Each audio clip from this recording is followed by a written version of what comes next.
Hello and welcome back to a very special episode, our 50th episode of Appleosophy Weekly. This is a really good one, guys. Hopefully it's not as disappointing as iPadOS 15, right, guys? Yeah. Oh man.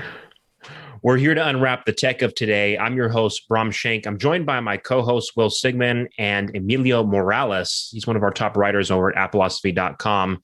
Let's start off with Emilio. How are you doing, Emilio? I'm doing great, Bram. Thanks for inviting me. It's just such a great opportunity to talk about WWDC. Excellent. We're thrilled to have you on board. And Will, how are you doing? I'm doing well. First on the agenda today, we have to, of course, talk about iOS 15. What did you guys think about the keynote as a whole before we get right into iOS and everything else? What did you guys think of it? Let's start with Will. So I thought it was good. Do feel like the only kind of strange part where they tried to pull out more than there really was watchOS 8. Oh, yeah. The pacing for the rest of them was fine. I think we ended and we had a little bit of a cushion, almost as if they had time for something else, but it got cut. So the pacing was fairly good for most of it. I thought the presenters did a great job. Yes. All of them did a great job. And I thought the special effects were great. The jokes were funny. And Craig prank calling that restaurant was very reminiscent of Steve Jobs' Starbucks phone call. I thought that was like a fun nod. mm-hmm. Now, Emilio, what are your thoughts on the keynote as a whole? Yeah, I thought it was pretty complete. So they went over all the different operating systems. It was okay. We didn't get enough cool transitions as last year's WWDC. That was a big disappointment. But yeah, it feels like they had a lot of things in store to talk about. And they had it most of the time with things like watchOS or tvOS. But besides the elephant in the room being iPadOS, it was pretty good. I noticed the lack of, I don't want to say production quality because the production value was there. It just didn't feel as fast paced and exciting. And I want to say that's because we didn't receive any hardware. And last year they were really trying to get us amped up and excited about Apple Silicon and the whole transition. So they had the whole thing with where you feel like you're diving into the fountain and their underground workshop and things like that. Tyler Stallman had made a comment on his YouTube channel. Shout out to him. I love Tyler, by the way. He made a comment. He goes, as someone that does audio visual stuff, I'm one of those guys where I need to watch an Apple event twice, these all digital ones, once for the information about all the software and the products, and then a second time just for the production value, just to see how they shot every scene. It's really that special with all the stuff they're adding. I didn't feel that sense with this one. It just felt there was some interesting, like funny, quirky moments, but there wasn't any transition where you're just like, you're thinking to yourself, wow, this is really cool. How did they do that? Or whatever. Everything was pretty self-explanatory. You didn't have you weren't sitting in the back of your seat asking, how did they do this? Yeah, I know what you mean.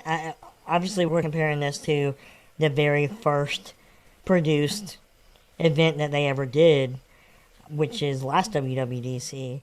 And so if you put yourself in that mindset, they probably really wanted to go all out to be like, hey, this is what we can do with produced video.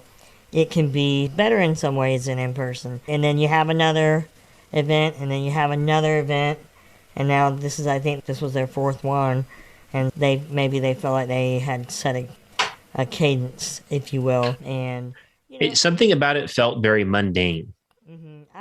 Which is weird because it was creative. Yeah, I think my favorite thing as far as production goes, and the thing I thought they did the best on, was the iPad falling from. That was really cool. It was. I watched it again, parts of it again last night with Cassie, and I saw it again. Wow, it really looks pretty seamless, even if you slow it down a little bit. And then at the end, when the credits roll, it talks about COVID safety protocols, and it actually has a nod to that moment. It says, no iPads were harmed in the making of this keynote. Silly thing in the credits there at the end. But the presentation as a whole, it was interesting. I think maybe I set my expectations too high, like you said, based on last year's WWDC. Like you said, I think they've hit their stride with this, and it's just a run-of-the-mill thing. I can imagine how quote unquote boring it's going to feel when the next keynote is them likely just hopping onto stage and saying, here it is, and clicking a button. Especially when we have to get the game developers back on there for their demos. No offense. Well, now that they mention it, I don't think they're going back to in-persons. They feel like, it feels like they've made such a commitment to just produce this type of events like 3 or 4 times a year. Maybe they're here to stay. And I think that's a good thing. Even after COVID's long gone, it's just a better way to present information.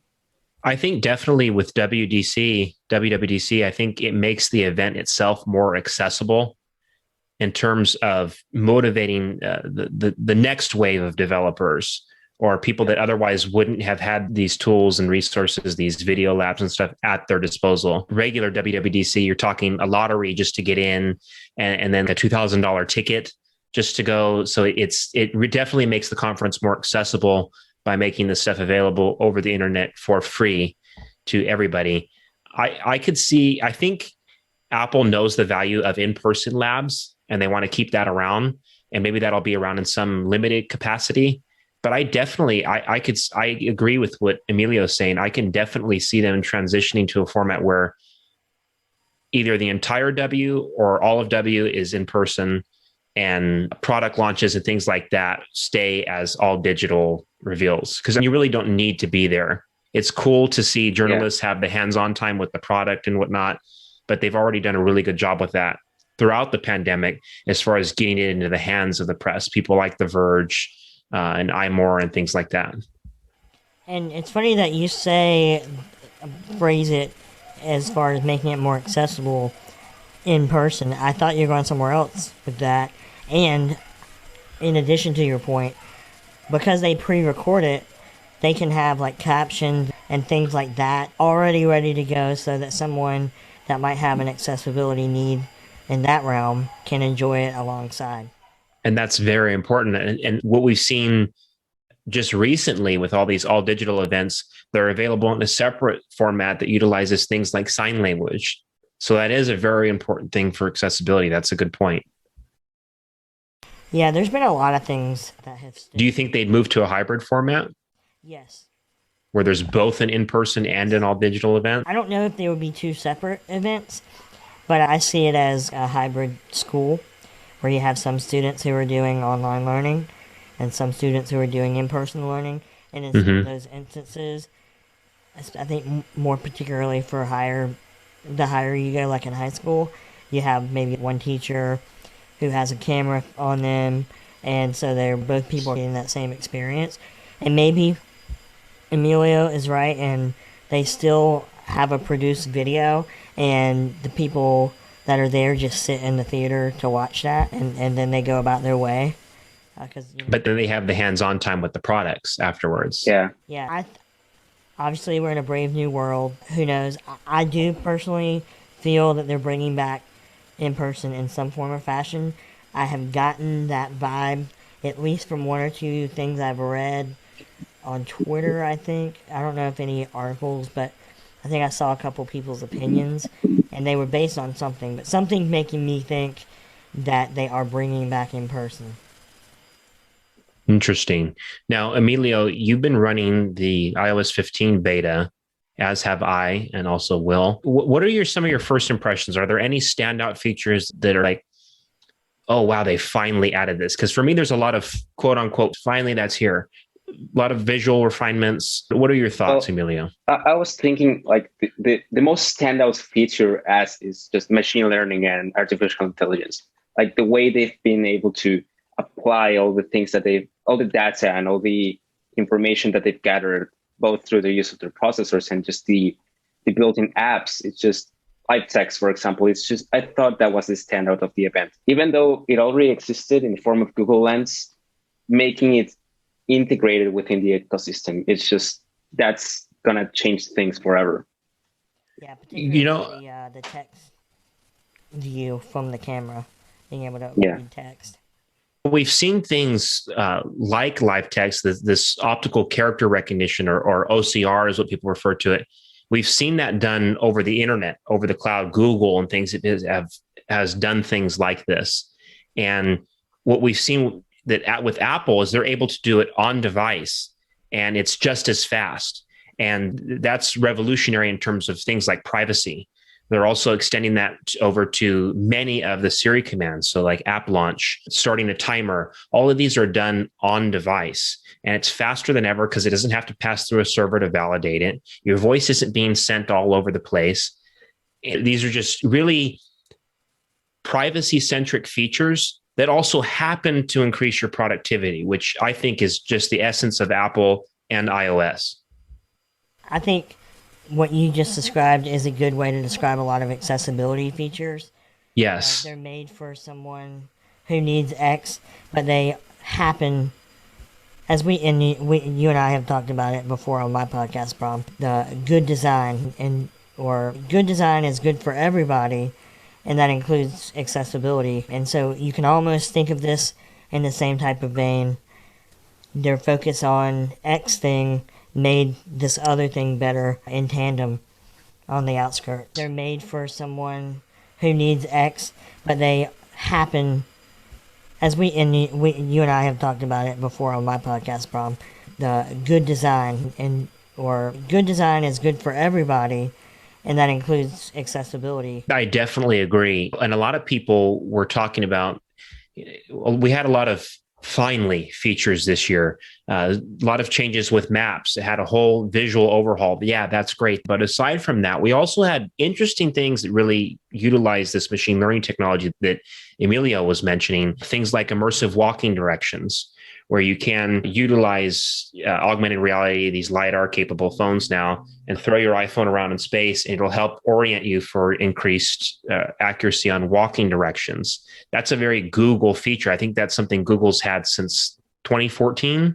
2014. So it's interesting to see Apple adopting these features that other companies have had, but in a very robust, fast, reliable, privacy-centric way. Totally. Yeah, it's great. And Mila, have you used a lot of these features? I know you're running iPadOS, which we'll get more into in a minute, but have you been noticing some of these types of finally features, as Brom put it? Actually, that's another friend of mine put it the same way, Brom. So interesting that you should say that. He almost said it the same way, word for word. I totally agree. Have you been noticing some of those things for the cross parallel features? Totally. Yeah, it's great.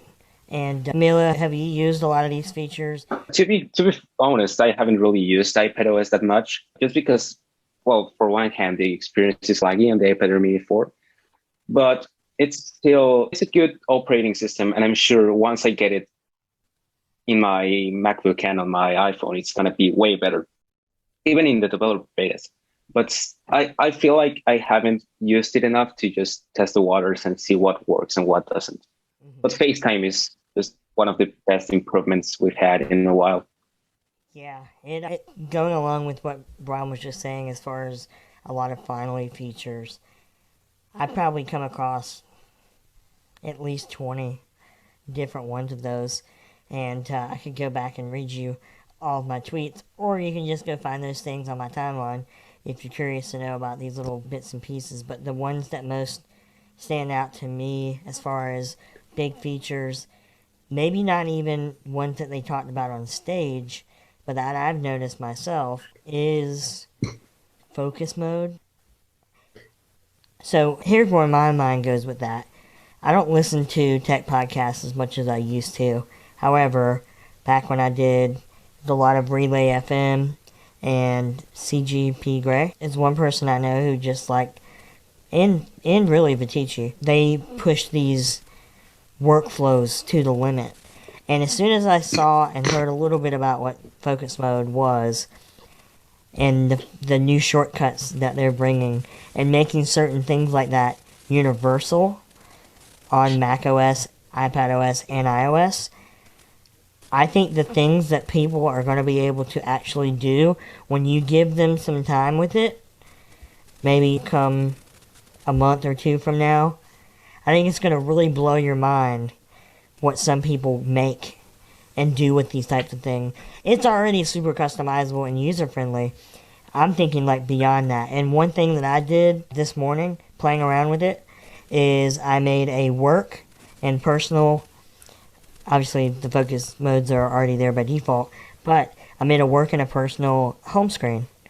And that's something that you can do with CGP Grey. Is one person I know who just and really Vitici, they push these workflows to the limit.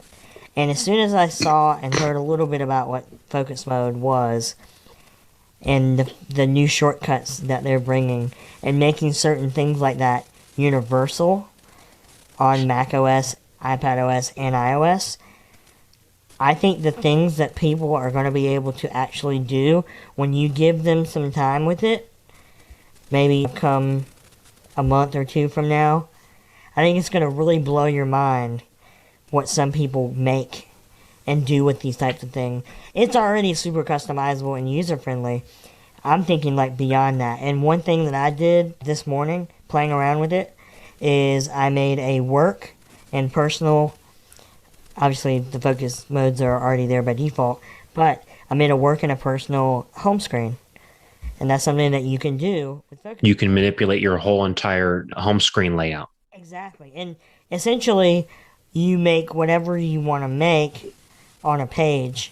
And one of the benefits is you can have the same app. So Twitter, for example, is something I want to be able to possibly see during the working day if I need to, or my personal. So I have Twitter on both of those screens, but my widgets and my apps that during the workday, they're more work based, and a lot of those I never had on my home screen because I didn't want to put those above. You don't want work annoying you all day. Right. It's interesting.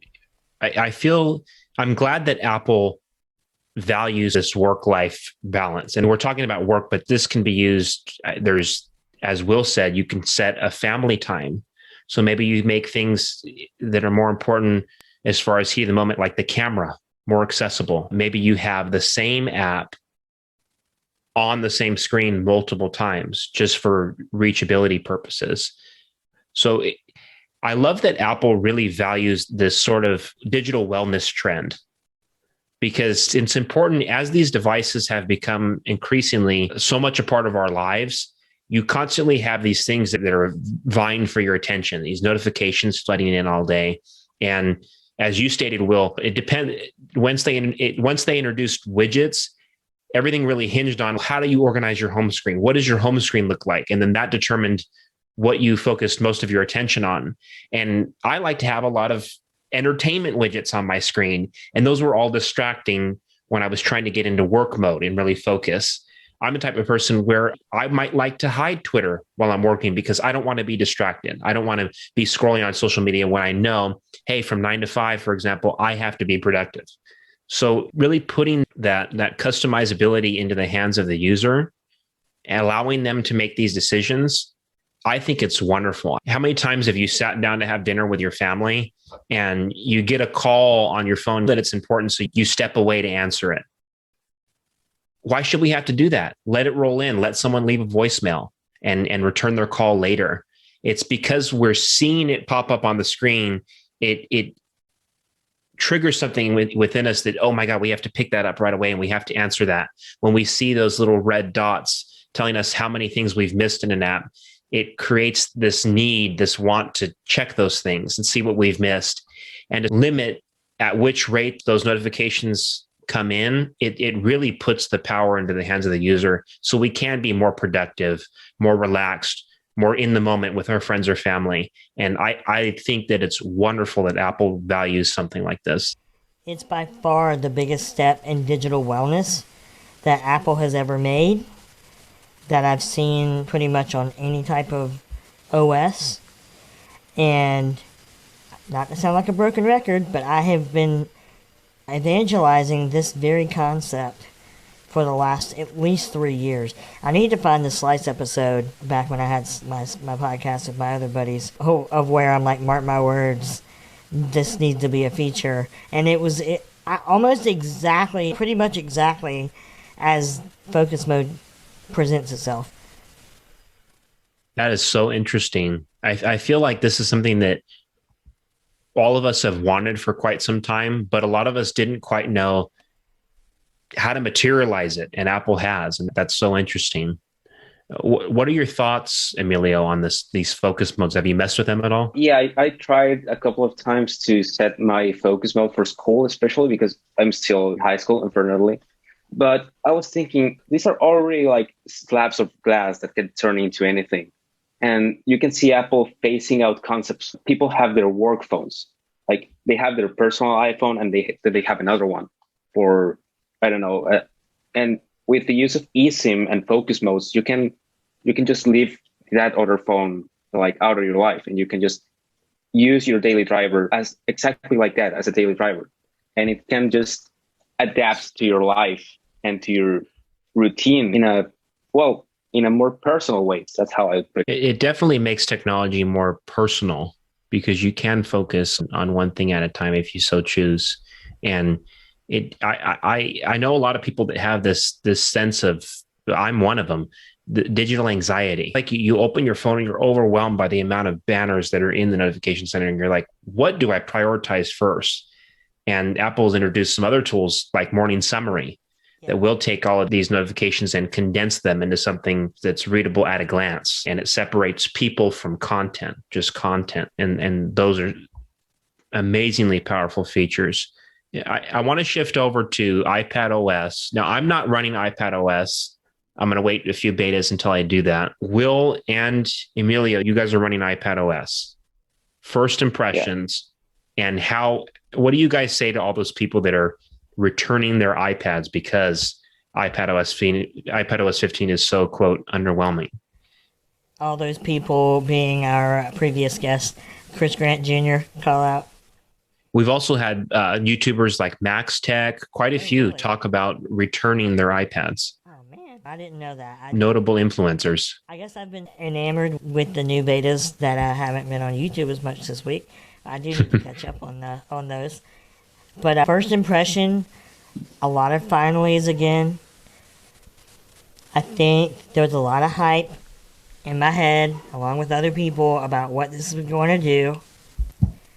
We didn't get that, hence the mass exodus and people returning their iPads. I don't regret that I got a new iPad. I think that same here. I think that there will be some more tweaks and things. Obviously, it's not going to be too far beyond what they showed in the keynote, or anywhere near like what some people were imagining and hoping, like basically a mini macOS. But there are a lot of things that really changed the game as far as how I interact with my iPad. Focus mode will be one of them. If I decide to get around to making multiple versions of homepages there. But one of the main things, before we get too far into it, is just the home screen. And I found out that you can, on the 12.9, add up to 20 individual apps, excluding the app drawer, which is the last square on your dock that I don't think is removable. And yeah, you cannot remove it. What are your thoughts on that? Do you think that's going to irritate people? You know what I bet? I bet they'll make it a toggle before the public release. I do. But between that and the app drawer, I deleted all the apps off my home screen, have everything that I would normally use in the dock, and now I either Spotlight or app drawer, ones that are not in my dock, or go to what is now my home screen, which is just a bunch of widgets. I have like maybe 5 large widgets and 2 medium. And that was one of the headlining features of iPadOS is these extra large widgets that can now provide more information. They have a files widget, which is reminiscent of the old iOS 7 iBooks with files sitting on this translucent shelf, which I thought was interesting. And it takes up a lot of room, but it's going to be so easy to access those files. You tap on a file and then it opens in its respective app, wherever that file is stored, which I think is going to save a lot of time productivity-wise. I love the idea of having the app library on the iPad. Obviously, it was introduced on iOS last year with iOS 14. And a lot of people were saying, where is it on the iPad? We need this on the iPad. This is amazing. I'm glad that it's finally here. I think it's awesome that you can shove 20 apps into the dock. That's really cool. It makes it feel more like a Mac. One of the things that struck me about iPadOS is, and iOS, this whole, whether it be iPadOS 15, macOS Monterey, or iOS 15, their wallpapers aside, these aren't visually striking changes. If you show the layperson an iPad or an iPhone running these betas, they wouldn't tell you, wait, that looks like a new version. Since there aren't any striking visual changes to the interface, people automatically assume that it's not a notable update. And we see this all over the place with Apple stuff. People are used to striking changes. And we see this chiefly with the iPhone year after year. They upgrade the iPhone annually. And they introduced this format where smartphones are upgraded annually. This is an amazing world that we're living in, that we can expect a better iPhone every year. Before the iPhone, these phones weren't upgraded like this, especially phones at this caliber. This was not the smartphone industry. And so when they don't change too much from a visual perspective, from a design perspective, people automatically assume, wow, this iPhone must be underwhelming. It must not have that much. And you look under the hood, even beyond the software, but you look at things like performance, all these changes that we nerds look at and we see as notable. And I think that's the case here with iPadOS 15 and iOS 15. There's not a lot visually that's striking, that's going to catch your attention, but there's so many finally that are going to grab your attention, these refinements. Think about things like messages. Before, when someone sent you 26 images, you're sitting there scrolling up and down, trying to look at all the photos. Now you can thumb through them.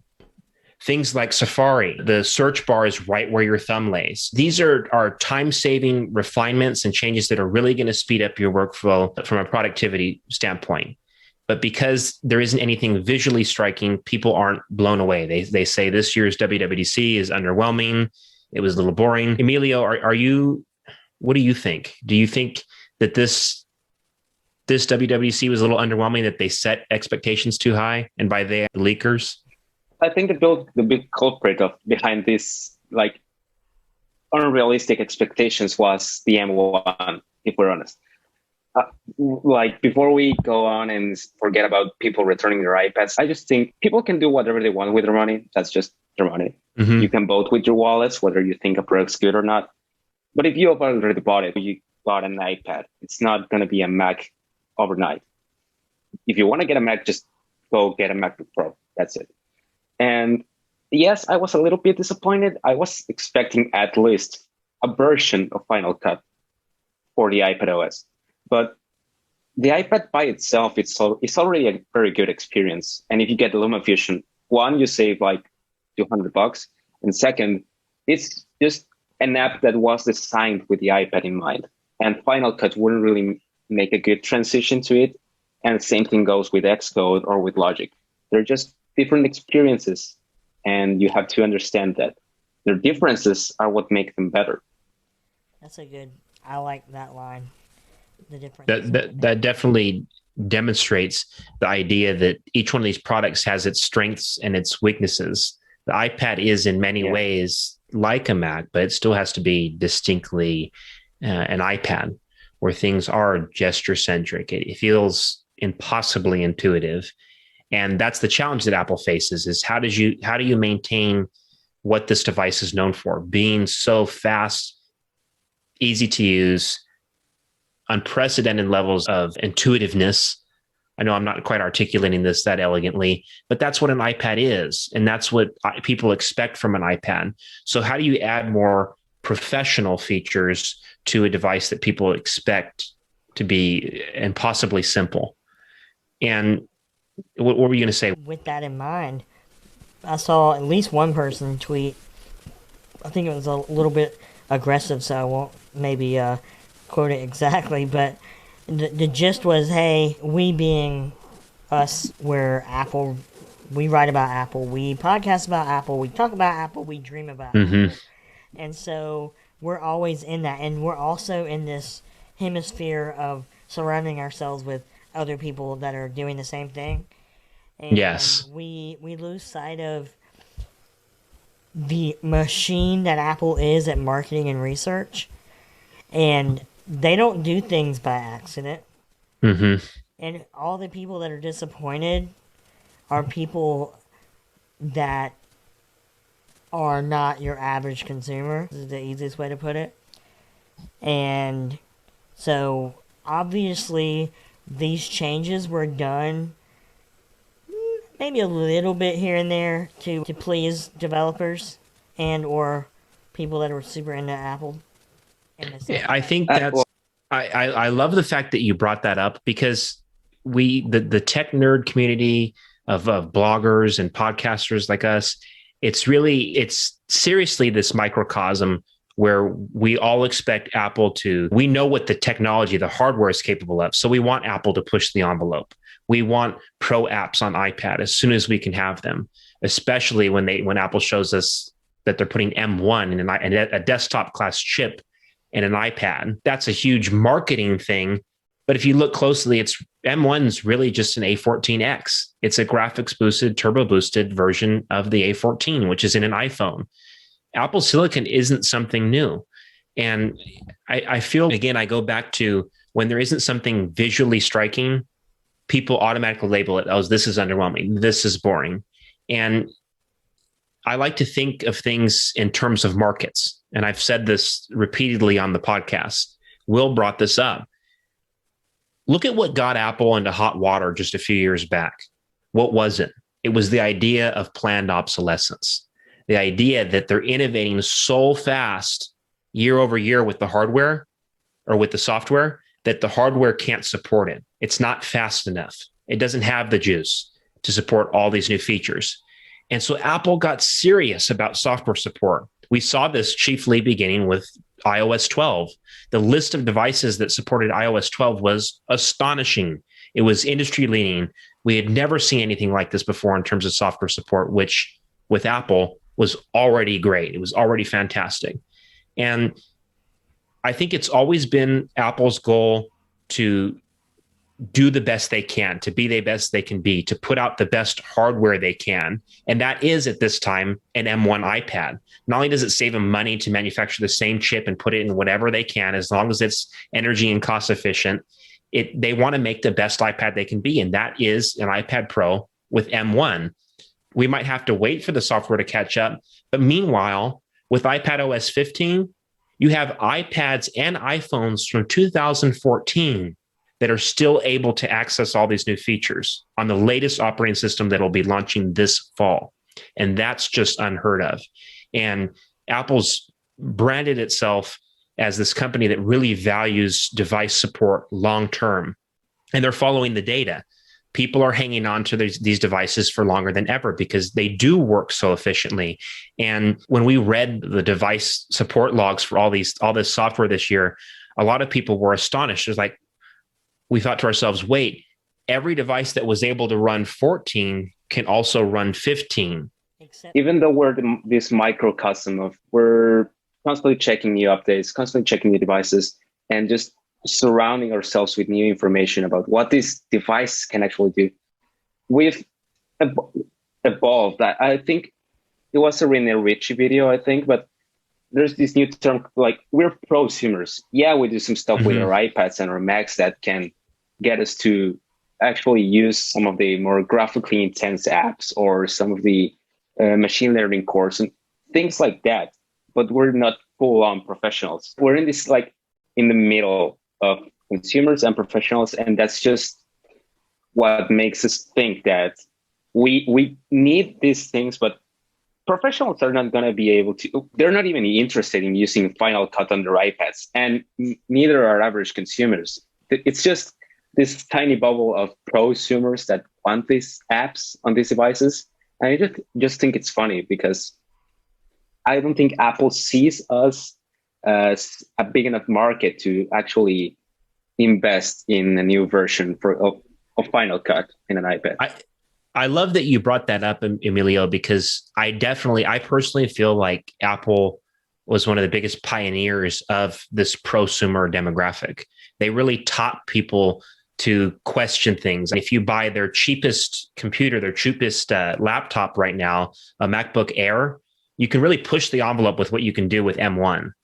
And even before Apple Silicon, they conditioned people to question what's possible, whether they buy an iPad or a Mac or whatever. Chiefly with the whole marketing campaign with the iPad is, what can it be next? What will it do next? It's, like you said, an invisible piece of glass. What will you do with it? And there was a whole commercial dedicated to, what will your verse be? You guys remember that tagline? Everyone in the world contributes a verse, and what will your verse be? And it's just showing people utilizing the iPad in different ways. I think a lot of us were astonished when we read that support log, and it showed that all these devices that were capable of running iOS 14 can now run iOS 15. And that to me really says that someone or a team within Apple realized, wow, we have to set the foundation because we have all this amazing hardware in the pipeline, chiefly and including M1. We're good. Pro apps are in the pipeline, no question about it, for the iPad. I still believe that wholeheartedly. Apple knows that there's going to be some amazing things in the pipeline now that they've brought their own silicon to every product. Some pretty groundbreaking experiences are in our future. And so they're realizing, since we've kept the support log all the way back to iPhones and iPads from 2014, since we're bringing that to version 15 on both of these devices, this, for very many people that are going to hang on to these devices, will be their last version of iOS that they can run on this device, however long they plan on keeping them. So they really have to set a robust foundation. And that's what this is. It's a refined version of iOS 14. It cleans and touches up different things in terms of nuanced design changes, and it adds a lot of finely features so that you feel like you can get just a little bit more out of your phone or iPad or whatever it may be. Yeah, I agree. It's really good, and it's really good for us, the collective us as the Apple fanboys, if you will, for us to every now and then take a step back, put ourselves in the shoes of, once again, the average consumer is probably the best way to put it, and think to yourself, how does this benefit them as opposed to what did they leave out for me? And there's a lot of that. But that's the thing, is I think that's where the pendulum falls. What you just said, ultimately, that's where the pendulum falls, is we need to take a step back, calibrate ourselves, and realize Apple follows markets. At the end of the day, it's a business. It's a business that thinks differently, but it's a business. Mm-hmm. And they really have to follow markets. And at the end of the day, and especially with Tim Cook at the helm, it is for shareholders. They are concerned about money and how many customers they can reach. Yeah, and he was a CFO before, right? Yes. So he's a money guy, and he's a numbers guy. And they've said that before he took over, that it was going to be like that. And in a lot of ways, it's been a really good thing for Apple. You know, it enables them to be innovative sometimes when they're more conservative, if that makes sense. Well, that's the thing, is Steve had this philosophy where he would say, people don't know what they want until you show it to them for the first time. And we've seen under Tim Cook's Apple, not only is Apple taking more risks, so to speak, in terms of not adhering to certain things they've said in the past, for example, not ever giving the iPad a stylus. Not only have we not seen Apple adhere to that, but they're more willing to experiment and deliver on what people are asking for, and look no further than the 16-inch MacBook Pro, where they really brought some of the things back that people were asking for, with the escape key, the improved speakers and microphones, all those different things. And even more with the rumored M1X 16-inch with the HDMI and SD card slot, which is supposedly in the pipeline. Yes. Now, I want to shift things over before we wrap the show with macOS Monterey. Now, I believe, Will, you're the only one that's running macOS Monterey right now. Are you running this on your new iMac, your 24-inch iMac? I am. Okay. And what are your impressions? Is it one of those things where it's changed the experience in a whole new way, or is it just this thing where you're sifting through and you realize a feature and you think to yourself, whoa, that's nice? Definitely the second, the latter. The latter. And I think one of the reasons I like to try and do all the betas, and first I just did iPhone betas, obviously, because there was no iPad when they first started to do betas. And I mean, back in the day, it was hard to do a beta. Do you guys remember when you had to give your IMEI number? Yes. My first beta was iOS Wow. 5. Yes. And so I started with iOS 3, and anyway, slowly but surely they made it more and more accessible. And these days, for the last particularly like 3 or 4 years, I think they have caught on to the fact that a lot of non-developers install these betas and poo-poo if you do it and you run into an issue. Like, you should know your own risk. I say all that to say I do know my own risks. I know how to fix them if I run into a problem. I'm sorry, I'm not a developer, but I do love being on the cutting edge. I do being a resource. This allows me to do that.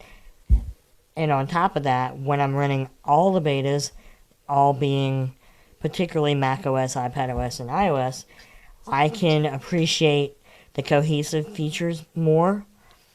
And I say a lot of where macOS 12 shines is the features that are also available in iOS and iPadOS, like focus mode and little refinements to the apps. The Notes app, we were just looking right before we got on the show. It is like, it's on the same level as like a Google Doc now, as far as what you can see.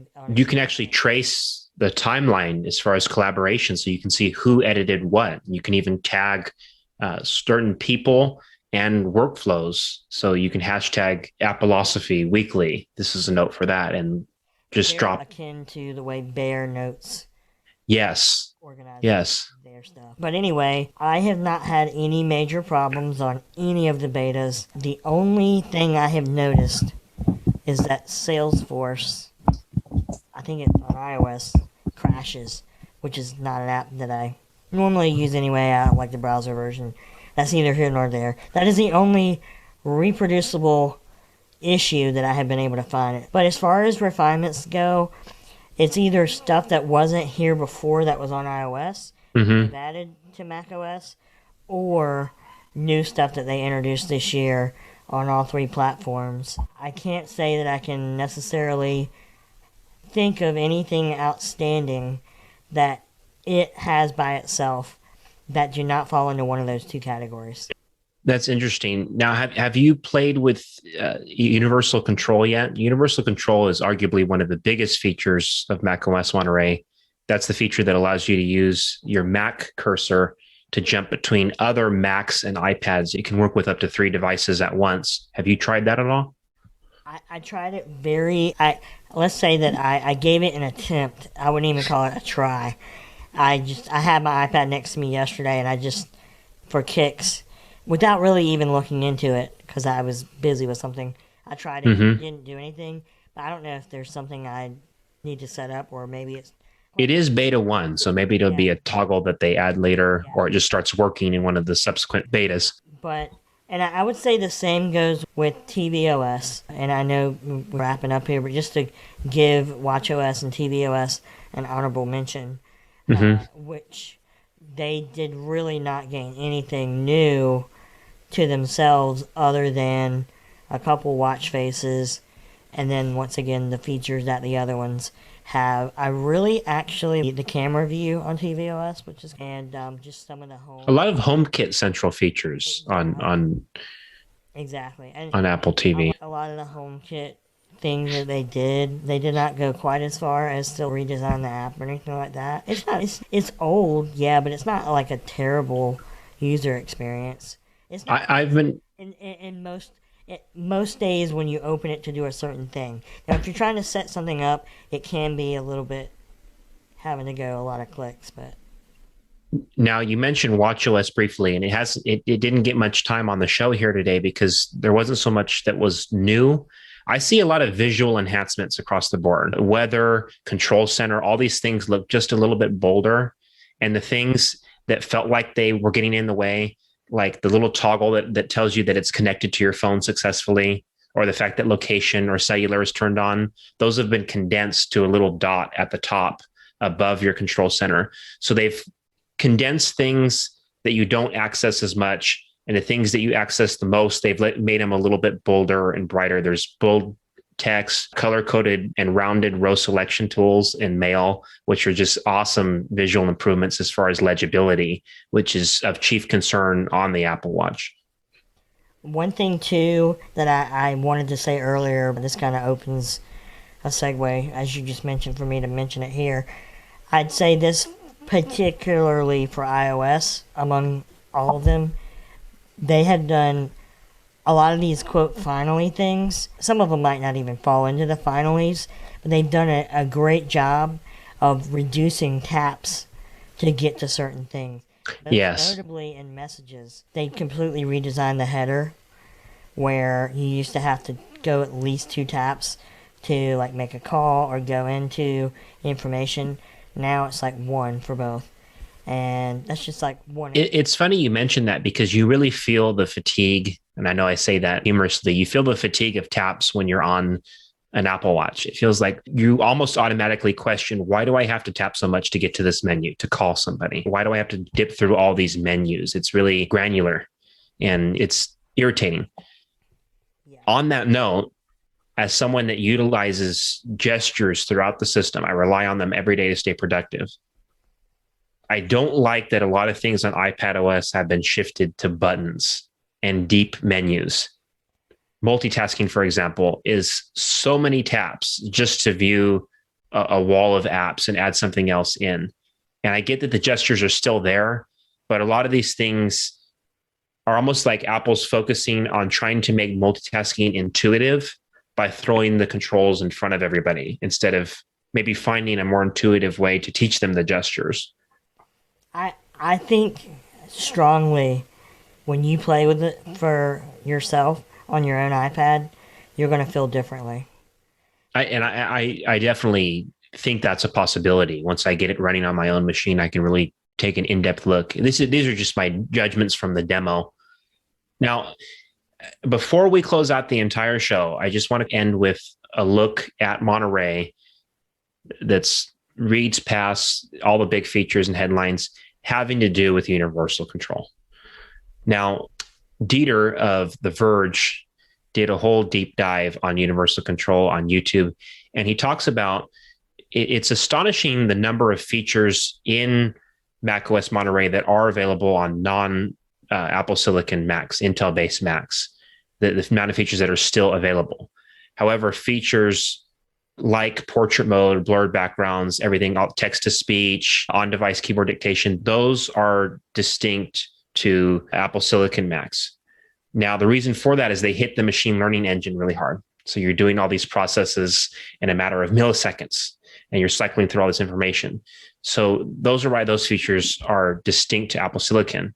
Now, a lot of people assumed that universal control was chiefly only a feature for Apple Silicon Macs, but it's not. And Dieter did a deep dive on this. He explained that the capabilities for this feature have been on Intel Macs all along. This whole process for universal control for triple screen monitor array setup, where you can drag your cursor across all monitors just on separate devices, this whole thing is enabled by continuity, AirDrop protocols, all these different things that have been around. And I think that's really interesting because Intel Macs get to benefit from these features that you would think at this level of continuity would have to be an Apple Silicon exclusive, and it's not. No, now that you mentioned the whole continuity and AirDrop, all these special elements from the Apple ecosystem, I don't think it was WWDC seemed more an ecosystem update rather than a massive overhaul of features for iPadOS or macOS. It feels like they made the attempt of making everything more cohesive between devices. It's like Will said, when you look at features, when you look at features like focus mode, you can really hop between devices. So whether it be your iPhone, iPad, or MacBook, you can stay, that focus mode transfers to all your devices. So if you're working, you can do things like minimize distractions or put your productivity widgets front and center as you move between devices. These are things where you really see the benefit of being inside the Apple ecosystem. A lot of people have called it that walled garden, but that walled garden is looking prettier than ever these days, at least in my opinion. Thank you guys so much for joining us for this week's episode of Appleosophy Weekly, our special 50th episode, our WWDC21 roundup. I was joined by my co-host Will Sig and, of course, Emilio Morales. Will Sig, tell the people where they can find you. They can find me and all my dug up nuggets of information across all the betas on Twitter, WSIG, and same for Instagram. Excellent. And Emilio, where can they find you? You can find me at Twitter. I don't really use it. It's just, I've tried getting into Twitter. It's a bit overwhelming, but I do have an account. It's at Emilio Morales _. Just change the O's for zeros. That it looks cooler. Cool. And you can find me over on Instagram and Twitter at Brahmshank. That's BRAHMSHANK. Go ahead and say hi. Drop in, say hi on any one of those platforms. I'd love to hear from you guys. Love to hear what you guys think of the show. You guys can send in comments, questions, or anything like that. Thank you for unwrapping the tech of today with us. And we look forward to seeing you guys again next week in our brand new video format. Thanks for watching. And thanks for listening for the people that are on audio.